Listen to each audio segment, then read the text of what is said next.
ఈ నెల 28వ తేదీన గౌరవ రాష్ట్రపతి ద్రౌపది ముర్ము గారిచ్చేదో ప్రసంగంతోటి పార్లమెంట్ సమావేశాలు ప్రారంభం కాబోతూ ఉన్నాయి.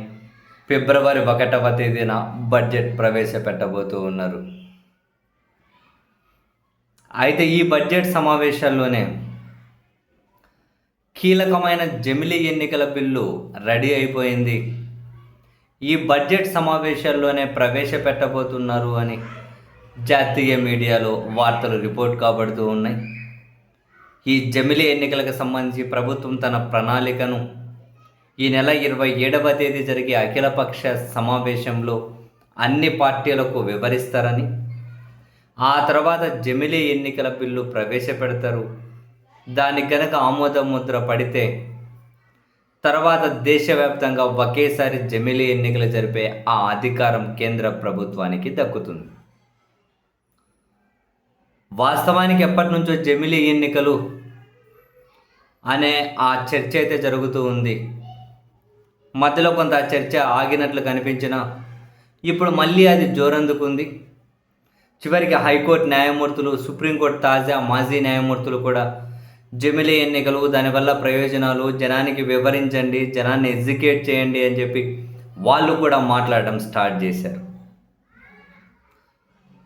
2029లో ఆ ముందే జమిలీ ఎన్నికలు జరపడం సాధ్యం కాదు అని ఒక అంచనా కొందరు వెలువరిస్తున్నా కూడా కొందరు మాత్రం ఒకేసారి జమిలీ ఎన్నికలని కాకుండా 2 విడతలుగా జమిలీ ఎన్నికలు జరిపించి ఆ 2వ విడత ముగిసి నెక్స్ట్ 3వ విడతను అయ్యేసరికి ఏకకాలంలో జమిలీ ఎన్నికలు అనేవి జరిపించడం ద్వారా మొత్తం అంతా సెటరైట్ చేస్తారు అని చెప్పి ఒక అంచనా అయితే నెలకొని ఉంది. సో మొదటి విడత జమిలీ ఎన్నికలు జరపాలి అంటే ఇప్పుడు 5 రాష్ట్రాల ఎన్నికలు జరుగుతూ ఉన్నాయి ప్రస్తుతానికి. అది ముగిసిన తర్వాత నెక్స్ట్ 28, 29, 30 ఈ 3 సంవత్సరాల ఎన్నికలు జరిగే రాష్ట్రాలు ఏవైతే ఉన్నాయో వాటికి మొదటి విడత ఎన్నికలు మొదట జమిలీ కింద జరిపించాలి.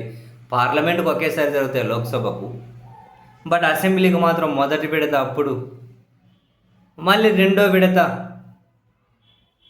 ఇప్పుడు ఒకసారి అయిపోయిన తర్వాత మళ్ళీ 2వ విడత జరిగే రాష్ట్రాలు ఉంటాయి కదా, అప్పుడు 31, 32, 33 అట్లా జరిగే రాష్ట్రాల ఎన్నికలు ఏవైతే ఉంటాయో వాటన్నిటికీ ఒకేసారి 30లను 31లను జరిపించి పెట్టేయాలన్నది ఒక ఆలోచనగా అయితే చెబుతూ ఉన్నారు. సో ఫస్ట్ అయితే ఈ బిల్లు ప్రవేశపెట్టేటప్పుడే అన్ని విపక్ష పార్టీలకు వాళ్ళు ఎక్స్ప్లెయిన్ చేస్తారట వాళ్ళ ఆలోచన ఏంటి అని. ఆ తర్వాత బిల్లు పాస్ అయితే నెక్స్ట్ జమిలీ ఎన్నికలు అదే జరిగితే పార్లమెంట్కి ఎన్నికలు జరుగుతాయి. రాష్ట్రాల అసెంబ్లీలకు మాత్రం 2 విడతలుగా జరగవచ్చు అని జాతీయ మీడియా అయితే రిపోర్ట్ చేస్తూ ఉంది. మరి ఇక్కడ ఇంకొన్ని ఇంట్రెస్టింగ్ ఉన్నాయి. నియోజకవర్గాల పునర్విభజన అనేది కూడా ఒకటి జరగాల్సి ఉంది. మరి ఆ నియోజకవర్గాల పునర్విభజన జనాభా లెక్కింపులు అయిపోయిన తర్వాత చేస్తారా, ముందు చేస్తారా అన్నది ఒక ప్రశ్నే. బట్ ఇక్కడ బిల్లు ప్రవేశపెట్టడానికి వాళ్ళకి అడ్డంకులు ఏం లేవు. సంయుక్త పార్లమెంటరీ కమిటీ ఒకటి వేశారు, ఒక కమిటీని వేశారు. ఆ కమిటీ నివేదిక ఇచ్చింది. తర్వాత లా కమిషన్ తన ఒపీనియన్ కూడా చెప్పింది. సో ఇప్పుడు వీళ్ళు బిల్లు ప్రవేశపెట్టి ఓకే అనుకుంటే పార్లమెంట్కి ఎన్నికలు జరిగి కొన్ని అసెంబ్లీలకు కూడా ఎన్నికలు జరిగితే బహుశా ఆంధ్రప్రదేశ్, తెలంగాణ 2 రాష్ట్రాలు కూడా పార్లమెంట్కి అయితే అందరూ ఎదుర్కోవాలి. శాసనసభ అయితే ఆంధ్రప్రదేశ్, తెలంగాణ 2 రాష్ట్రాలు కూడా ఎన్నికలకు సిద్ధపడాల్సిన పరిస్థితి రావచ్చు. దీని మీద క్లారిటీ మొదట 27 కానీ లేదా 28 2 రోజుల్లోనే వచ్చేస్తుందని చెప్పి అయితే నేషనల్ మీడియా వాళ్ళు వార్తలు ప్రసారం చేస్తూ ఉన్నారు.